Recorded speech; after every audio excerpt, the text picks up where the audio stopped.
지난 주간에 있었던 일들을 좀 생각하면서 간증 아닌 간증, 그리고 또 말씀을 묵상했던 부분을 같이 교제하기 원합니다.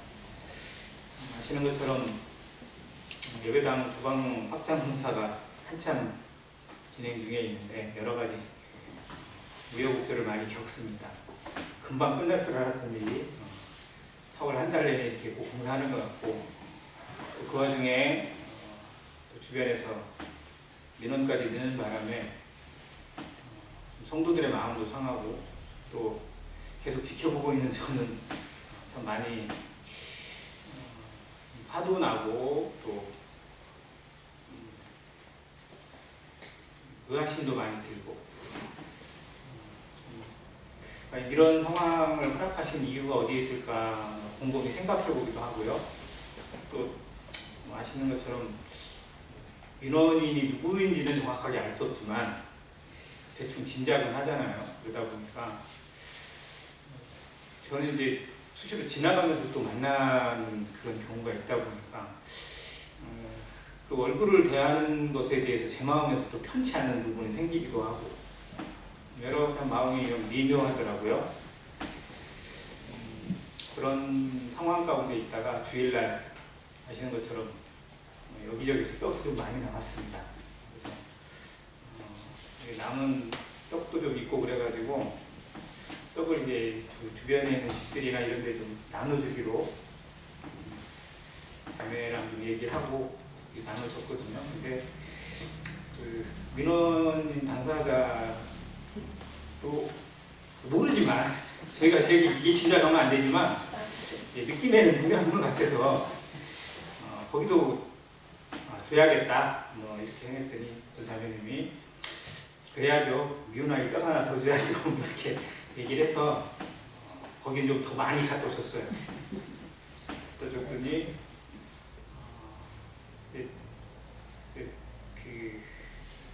제 얼굴을 딱 보는 순간에 얼굴을 피하더라고요. 얼굴을 피하고 이제 와이프를 불러서 이렇게 하고 본인은 딴 거 이렇게 바쁘듯이 이렇게 딴 일을 하는 모습을 봤는데, 아무튼 그렇게 막상 주고 나니까 우리 제 마음이 되게 홀가분한 거예요. 주님께서 좋은 길로 보여주시겠다 이런 마음이 좀 더 들었는데, 그 다음날 구청 쪽에 또 성도님들 중에 또 관심 있으신 분 또 직접 찾아가셔서 당사자를 만나고 담당자를 만나서 교회 사정도 이야기하고 여러 가지 이야기를 하면서 최대한 배려해서 이렇게 큰 어려움 없이 해주겠다는 그런 약속도 받아오시고, 그런 소식을 듣고 좀 제 마음 가운데 위로가 됐고 기쁨이 됐습니다.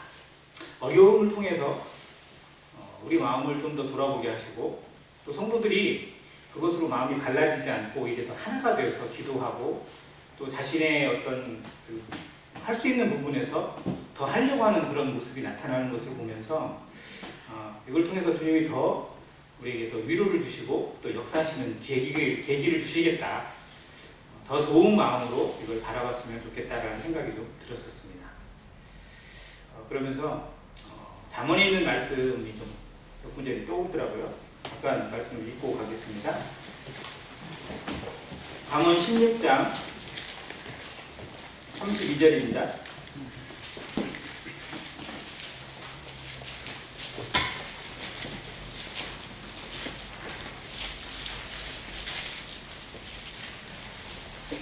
잠언 16장 32절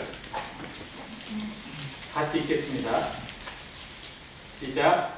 구하기를 더디하는 자는 용사보다 낫고 자기의 마음을 다스리는 자는 성을 빼앗는 자보다 나으니라.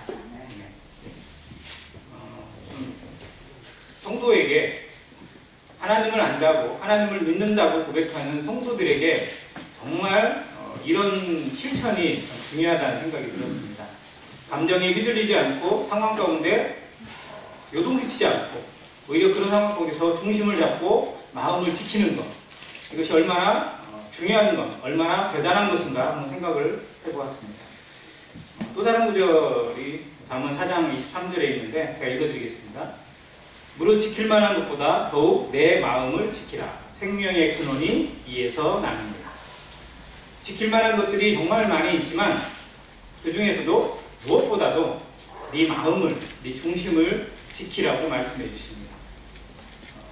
그렇게 보니까 우리의 마음이 참 한결같지 않은 것을 많이 보게 됐습니다.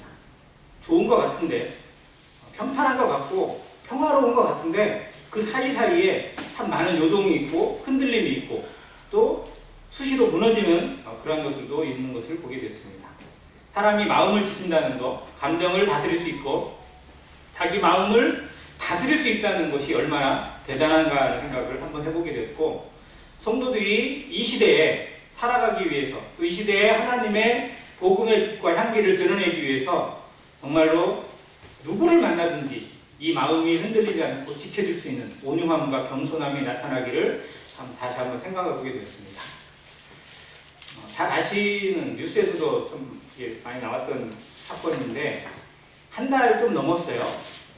지난 3월 19일에 있었던 사고라고 알려져 있는데 경부고속도로 상행선에서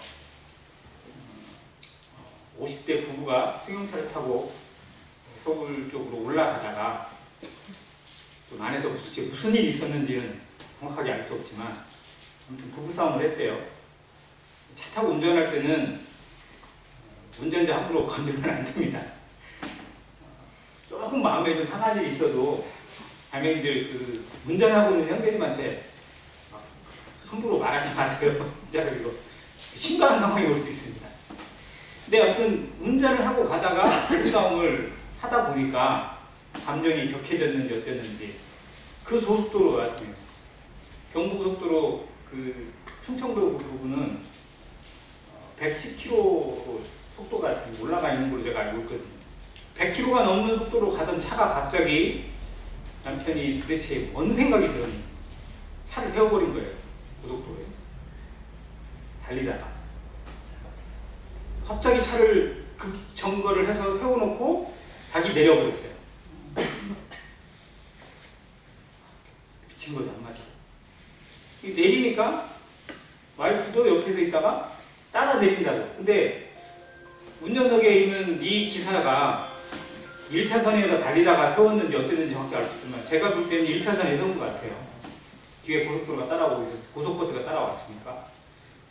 자기는 벽 쪽에 섰으니까 조금 어떻게 보면 안전할지 모르지만 와이프는 조수석에서 내리면 참 차도 한 가운데잖아요. 뒤에 오는 버스가 세울 수가 없는 거예요. 급정거를 하는 바람에. 그래서 와서 받아버렸어요. 그래서 먼저 내린 기사 남편은 벽 쪽으로 붙어서 살았어요. 근데 와이프는 내리는 도중에 차가 때려버렸어요. 그래서 거기서 그냥 박살이 나가지고 와이프는 그 자리에서 죽었어요. 그리고 버스에 승객이 15명이 타고 있었는데 이 버스도 갑자기 급정거를 했을 거 아니에요. 그래서 승객들 중에서도 3명이 다쳤어요. 이 버스 기사는 얼마나 황당했겠어요. 앞에 달리는 차가 갑자기 쓸 거라는 거 어떻게 예측을 할 수 있겠어요. 와이프의 입장에서는 아무리 싸웠다 하더라도 남편이 고속도로에서 차를 세우고 내릴 거라고 어떻게 상상을 했겠어요. 참 그 순간을 다스리지 못하고 그 참상이 벌어지는 뉴스를 보면서 사람이 이런가. 이 남자는 평생 어떻게 살아가나? 살아갈 마음이 정말 있을까? 이런 생각이 좀 들더라고요. 그 순간을 넘기지 못해서 그 찰나를 견디지 못해서 정말로 극단적인 선택이 나오게 되고 자기 아내가 그 자리에서 사고로 죽는 모습을 지켜봐야 했어요. 사람이 지혜로운 것 같은데 사람이 똑똑한 것 같은데 정말 사람만큼 미련한 게 없고 사람만큼 어리석은 게 없고 어떻게 될 줄 조금만 생각하면 뻔히 아는데 그걸 넘기지 못하고 극단의 상황 가운데 다다른 모습을 하게 됩니다. 순간에 욱하는 감정을 다스리지 못해서 일어나는 수많은 사건 사고들을 뉴스에서 보고 또 인터넷이나 유튜브에서 봅니다. 근데 그게 정말 남의 일 같지가 않더라고요.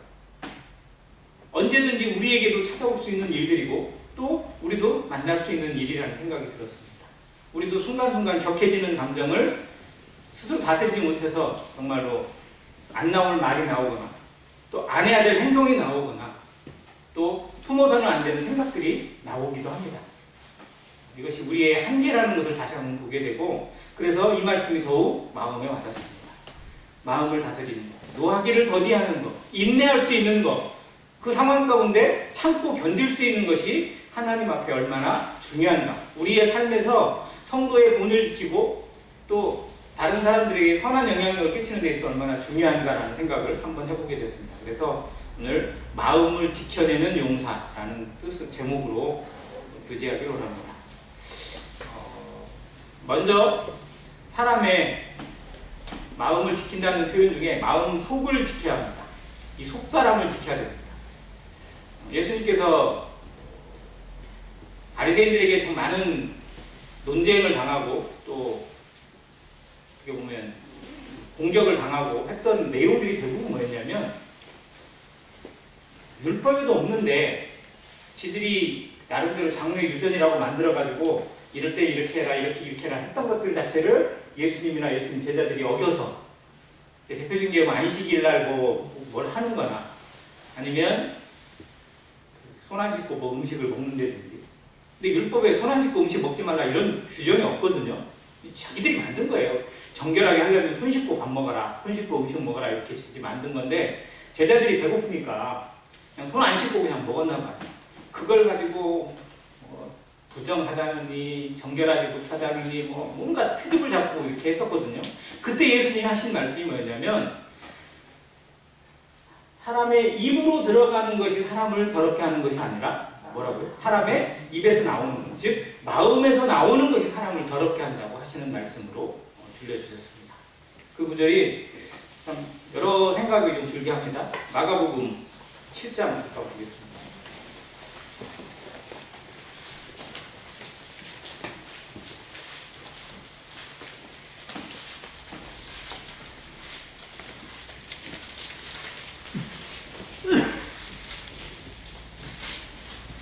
마가복음 7장 20절입니다.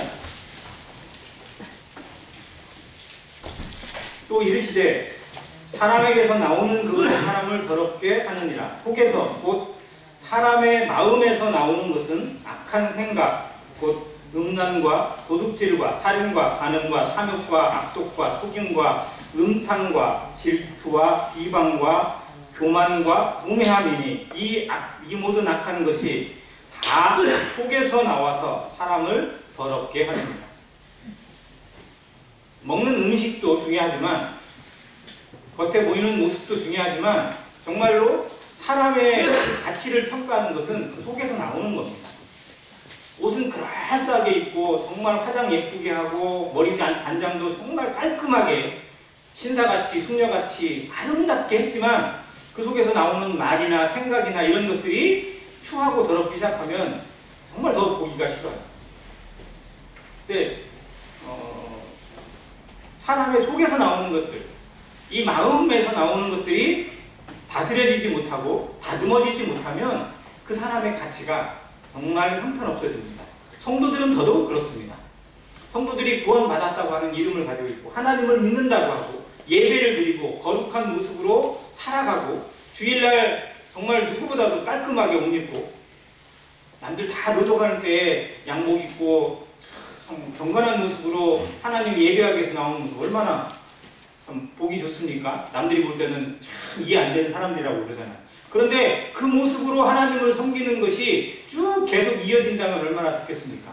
근데 예배당에 나올 때의 모습과 밖에서 친구들이나 사람들을 만날 때의 모습이 너무나 다르다면 이건 스스로 하나님을 욕먹이는 또 이 속에서 나오는 것이 절대되지 못한 채 그냥 나온다면 어떻게 하나님을 전하고 어떻게 그리스도를 전할 수 있겠습니까? 그래서 이 말씀을 다시 한번 생각하고 우리 마음속을 지켜야 되겠다는 것을 다시 한번 생각합니다. 이 마음에서 나오는 것들 수시로 튀어나옵니다. 내가 이겨낼 수 있는 게 아닙니다. 하나님 말씀을 묵상하면서 성령의 인도하심과 또 예수 그리스도의 십자가를 바라보는 마음으로 이것이 조금씩 다스려져야지 금방 끝나지도 않고요. 금방 없어지지도 않습니다. 사람의 말 습관이 금방 바뀌지도 않고요.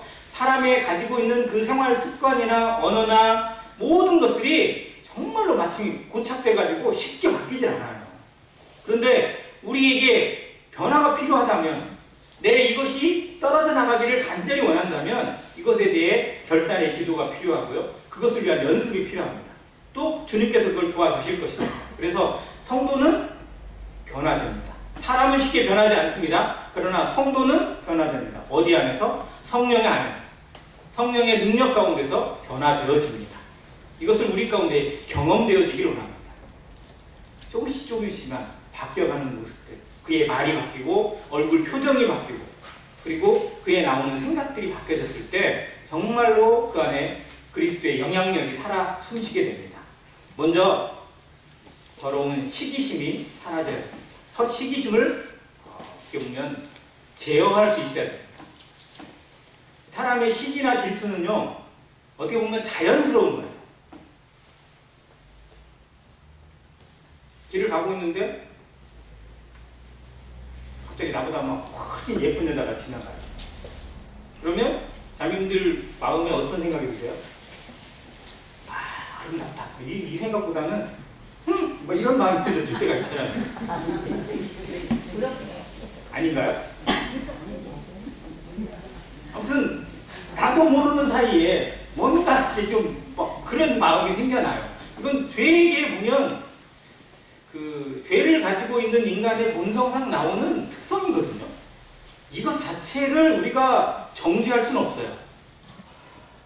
그런데 그것이 이 더러운 시기심이 뭐냐면요, 그게 죄로 이어지는 거예요. 시기심은 그 안에서 나를 바꾸는 거울이 되어야 됩니다. 뭐 나에게 더 좋은 것도 있으니까 나를 스스로 일어섰고 그냥 거기는 이렇게 지나가게 해야 돼요. 이거 어떤 분이 이런 표현을 했는데요. 새들이 위에 지나갑니다. 새들이 차에도 똥 싸고 뭐 머리에도 똥 싸고 뭐 이러는 것 자체가 얼마나 많습니까? 아침에 일어나 보면 깨끗이 세차한 차가 얼마나 더러워진 경우가 많아요. 근데 새들이 내 머리로 지나가거나 차에 똥 싸는 거, 이건 내가 막을 수 없어요. 그잖아요. 그거 어떻게 새를 다 때려 죽일 수도 없잖아요. 그런데 그 새가 내 머리 위에다 집을 짓는 건 내가 막을 수 있어요. 더 이상 방치해서는 안 된다는 겁니다. 그 생각이 나를 다른 곳으로 끌고 가도록 내줘서는 안 돼요.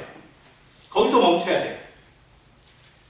시기심이 또 질투가 우리 가운데 잠시 일어날 수 있어요. 그런데 그것을 통해서 나를 돌아보는 기회를 삼아야지, 그걸 그 사람에게 갚아주기 위해서, 또 복수하기 위해서, 또 혹은 더한 것들로 나아갔을 때 죄가 됩니다. 그 죄가 누구에게 나오냐면 가인에게서 나오는 죄예요. 가인이 왜 아벨을 죽인 거예요? 시기심입니다. 시기심. 이 시기심을 다스리지 못했어요.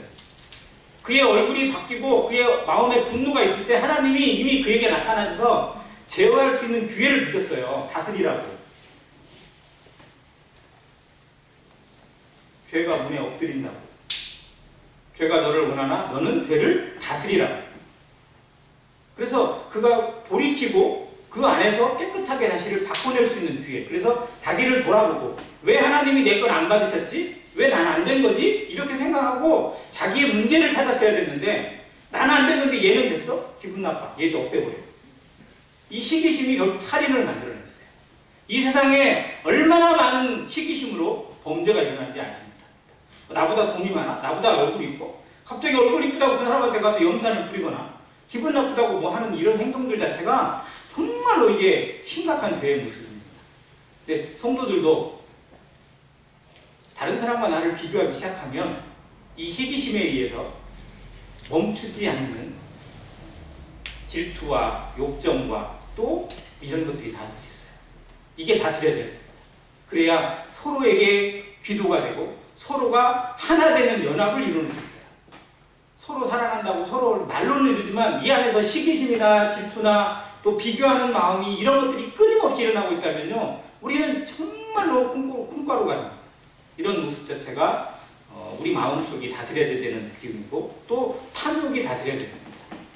탐욕으로 인해서 일어나는 범죄들, 죄를 돈을 사랑하면 일만하게 뿌리가 되는 이 하나님 말씀도 있는 것처럼 정말로 세상은 이 탐욕 하나로 모든 것이 끌어져 갑니다. 근데 성경에서 탐욕 때문에 망한 사람들 얼마나 많은지 모릅니다. 게하시가 그랬고요. 또 아간이 이스라엘 전 민족을 위기로 빠뜨린 것도 결국 탐욕이었습니다. 초대교회가 그렇게 좋은 모습이었는데 그 초대교회에 가장 큰 죄를 뿌린 사람 중에 하나가 아나니아와 삽비라예요. 이들은 흉내내는 그리고 이 탐욕으로 인해서 정말 교회를 어지럽게 만들었던 그런 모습도 있습니다. 무슨 성경이 그런 사례를 보여주고 있고 또 거짓과 음행이 우리 가운데 제어될 수 있는 모습이 필요합니다. 그 외에도 정말 우리 마음속이 다스려야 될 것들은 정말 많이 있습니다. 두 번째는 마음 밖에도 다스려야 됩니다. 우리의 감각입니다. 우리 속에서 나오는 것도 정말로 우리를 더럽게 만드는데 그 속에서 나오는 것이 제어되지 못하고 우리의 손에서 우리의 몸에서 나오는 감각으로 이어질 때 죄가 됩니다.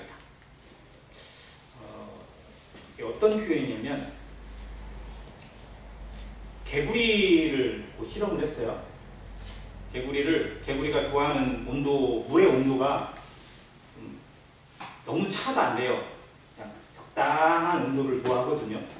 근데 개구리는 우리가 흔히 아는 것처럼 변온동물이에요. 상황에 따라서 자기 몸의 체온을 조금씩 바꿔가요. 그러니까 적응을 잘해요. 자, 적당한 물, 지가 좋아하는 물에다가 딱 담가놓고 그 물을 가열을 시작합니다.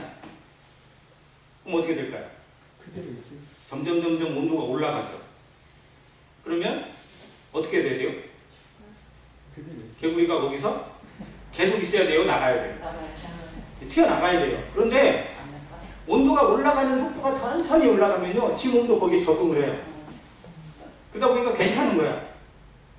옆에서 볼 때는 이게 김이 좀 막 약간 올라오는 것 같은 느낌이 글쓰면 안 될 것 같은데 저는 이미 적응이 됐어요. 그러다 보면 거기에 그냥 있어요. 그냥. 근데 어느 순간이 딱 되면 아 뜨겁구나 라는 거 느껴져요. 근데 그때 되면 이제 어느 상태가 돼요? 몸에 있는 세포들이 그 열에 의해서 화상을 입는 거예요. 흔히 말하는 저온 화상을 입어가지고요 몸이 마비가 되어 있어요. 그래가지고 아 나가야겠다라고 생각을 했는데 몸이 안 움직여요. 이게 인간이 죄에 중독되는 현상이거든요. 처음에는 그냥 그럭저럭 그냥 이 정도야 뭐 괜찮겠지 이런 정도에 머물러요. 그런데 그걸 한 번에 끊어내지 못했을 때 모든 게 다 그렇잖아요. 담배나 술이나 마약이나 모든 것들이 처음부터 막 이게 막 강하게 되지만 서서히 중독이 됩니다. 이게 중독 현상이거든요. 근데 죄도 이 중독성이 엄청 강해요. 여기 순식간에 이걸 깨달았을 때, 민감하게 그걸 깨달았을 때, 아, 이건 아니구나! 라는 것을 결단하고 거기서 딱 끊어내야 되는데, 못 끊어내요. 그러다 보면 거기에 적응을 해버려요. 그래서 나중에는 끊어내고 싶어도 자기 몸이 이미 거기에 동화가 돼가지고, 마비가 돼가지고, 할 수 없어요. 이런 상황입니다. 이게 세상의 모습이고요. 성도들도 죄의 습관이 되어지면, 또 어떤 거짓이나 이런 것들이 습관화되어지면, 이런 모습에 빠질 수 있습니다. 이거 정말 조심해야 됩니다. 성경의 인물들 가운데 가장 힘센 사람 누구죠? 네? 네. 손이 3개인 장애라고 얘기하는데 손이 3개의 삼손입니다. 근데 뭐 그 전에 따져보면 그 노아 홍수 이전에 있었던 뭐 네피림이 뭐 거인이니까 이 사람 더 힘이 셌을 거라고는 하지만 정확하게 안 나오니까 우리가 알고 있는 인물 중에서는 삼손이 제일 힘든 사람으로 하면 되겠습니다. 야, 근데 삼손이 어느 정도로 힘이 세고 용맹했냐면 낙이 턱뼈로 블레셋인데 몇 명을 죽였어요? 1000명을 쳐서 죽였습니다. 낙이 턱뼈로. 엄청나잖아요. 그냥 한번 생각해보세요. 1대1000으로 그것도 무기도 제대로 갖춰지지 않고 턱뼈를 가지고 갑옷을 입고 무기를 든 군인들을 다 때려 죽였다는 건 이건 상상을 초월합니다. 자, 그런데 이 힘센 삼손이 누구에게 넘어갔어요? 여자한테. 여자가 제일 강한 거예요. 그잖아요. 세상을 지배했던 모든 남자들 다 누구의 품에? 여자 품에 그냥 다 잤잖아요. 그래서 클레오파트라의 코가 1cm만 낮았어도 세상의 역사가 바뀌었을 거라고 하는 얘기가 그냥 나오는 얘기는 아닐 겁니다. 자, 들릴라라고 하는 이 여인에게 정말 처음에는 좀 그래도 좀 약간 거절하는 것 같아요. 근데 딱 끊어내지 못해요. 계속 관계를 갖는 거예요. 그러다 보니까 결국은 자기의 모든 것을 다 내줘요. 아, 나를 어떻게 하면 힘이 빠지게 만드는지, 어떻게 하는지. 그래서 머리가 밀리고요. 나중에 뭐까지 뺏기냐면 눈도 뽑혀요. 그리고 꽁꽁 소같이 묶여가지고 연자맷돌 삥삥 돌리면서 연자맷돌이나 갈고 있는 신세가 되고 말았던 거예요. 이게 우리의 모습으로 비유된다면 얼마나 비참합니까? 죄에게 뺏겨가지고, 죄에게 노출돼가지고 자기의 영성 뺏기고 세상에서 비참한 모습으로 이리 끌고 저리 끌리는 모습으로 살아가는 성도의 모습, 하나님 보실 때 정말 눈물 나는 겁니다.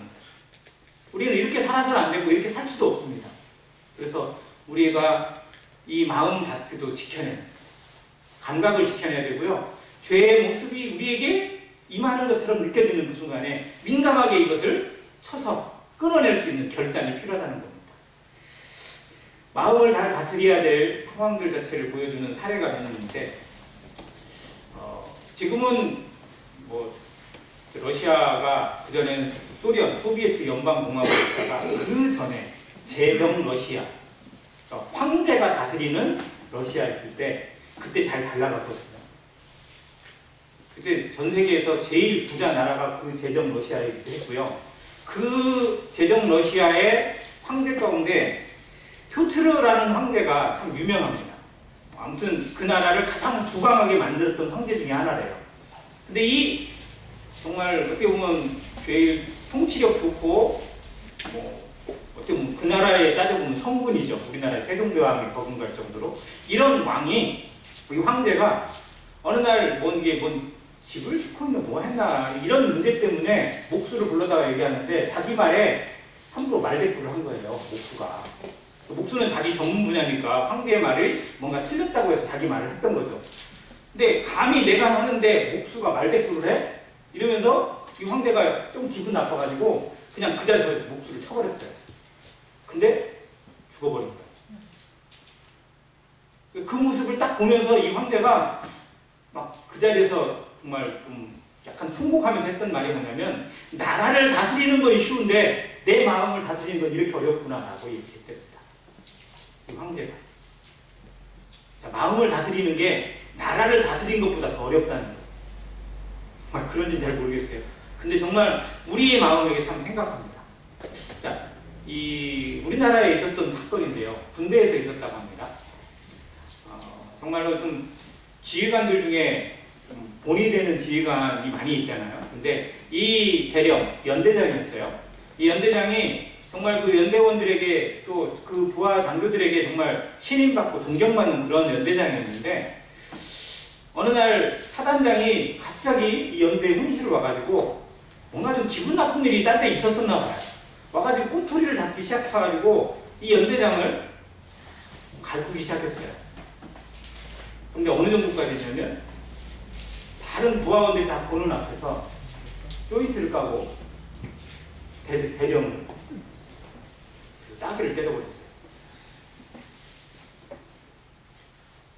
그리고 돌아서 가는 중에 이 연대장이 손에 있던 권총을 걸고 쏴서 죽여버렸어요.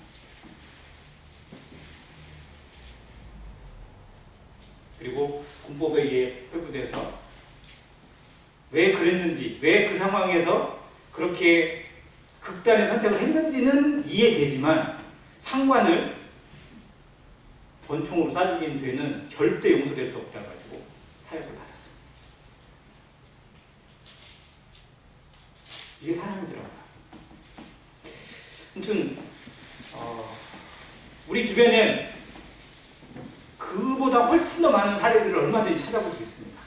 순간 욱해져서 층간소음 때문에 아이치 찾아가가지고 칼로 찔러 죽인 사건들, 뭐 때문에 어떻게 보면 뭐 그게 사람을 죽일 일이야? 라고 싶은데 정말로 사람이 그 순간을 넘기지 못해서 일어나는 수많은 사건 사고들을 그의 눈으로 보면서 정말 사람이 마음을 다스리고 마음을 지킨다는 게 얼마나 어려운지 다시 한번 생각해 보게 됩니다. 그래서 성도들의 모습에서 우리의 마음을 다스리고 우리의 마음을 지켜내기 위해서 꼭 필요한 훈련이 뭘까? 인내입니다. 결국은 참아내는 거예요. 그 상황 자체를 그 상황으로만 보지 않고 그 상황을 초월할 수 있는 믿음의 눈으로 보고 그거를 극복해낼 수 있는 인내를 배워가는 것. 이게 주님을 닮아가는 것. 왜? 주님이 그렇게 사셨으니까. 주님은 극한의 상황을 기도로 이기셨고 순종으로 극복해내셨고 믿음으로 승리하셨습니다. 세상에서는 너희가 환난을 당하나 담대하라. 내가 세상을 이겼다. 주님이 이긴 세상을 이긴 이김이 뭐 무력이에요? 주먹입니까? 힘입니까? 아니잖아요. 순종이에요. 자신을 드리는 죽음이에요. 철저한 희생으로 이기셨습니다. 내 생명을 드리는 희생으로 주님은 승리를 거두셨어요. 즉 성도가 세상을 이길 수 있는 믿음은 세상에서 손해볼 각오를 하는 거예요. 똑같이 갚아주겠다는 복수가 아니라 주님이 이겨내는 방법, 부활을 믿는 부활신앙이고 나의 십자가를 지고 나의 역할을 찾는 거고 제자가 되는 모습입니다. 네. 손해보는 거 얼마나 어려워요. 자존심 상하면 성도들도 못 참습니다. 참기 어려운 겁니다. 그런데 그 순간을 세상 방식으로 똑같이 복수하고 결국 끝장을 낼 것인지 아니면 정말 나를 쳐서 복종시키는 연단을 배워서 그의 영혼을 하나님께로 인도하는 길을 얻어낼 것인지 좀 그런 모습이 우리에게 요구되어지는 때가 이 시대가 아닌가 생각이 되어집니다.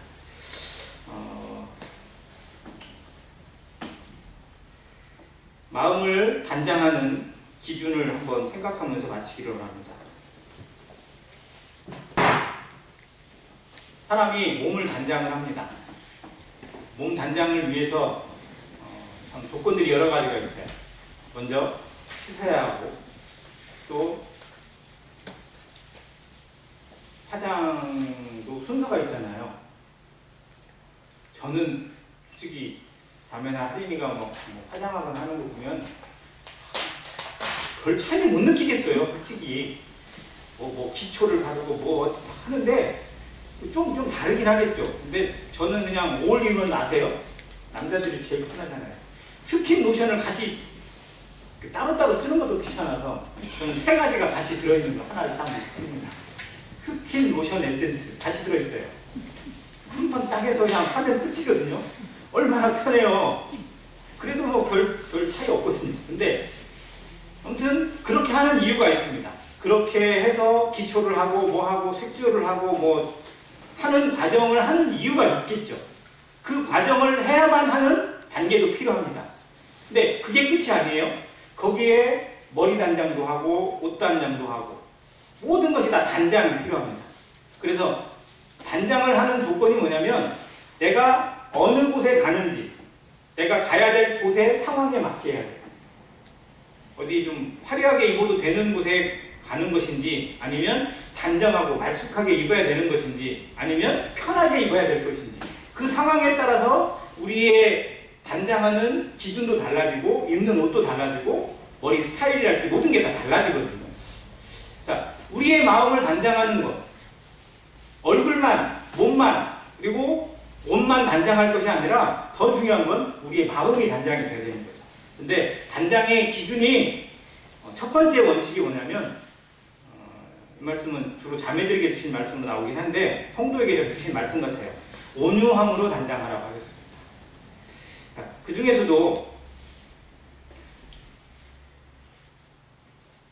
보석이나 화려한 어떤 문양이나 좀 좋은 옷으로 단장하는 것보다도 우리 속사람은 결국은 온유함으로 단장이 돼야 됩니다. 온유하고 짝꿍이 되는 인격이 뭐죠? 겸손이죠. 겸손은 온유의 베이스 같아요. 속사람의 모습, 속에 있는 인격의 모습이 겸손이고 그 겸손이 밖에 표출되었을 때 나타나는 행위의 모습이나 성행의 모습 자체가 온유한 그래서 온유와 겸손은 떼내야 뗄 수가 없습니다. 이게 다 주님을 나타내는 거고 또 하나님의 마음이기도 합니다.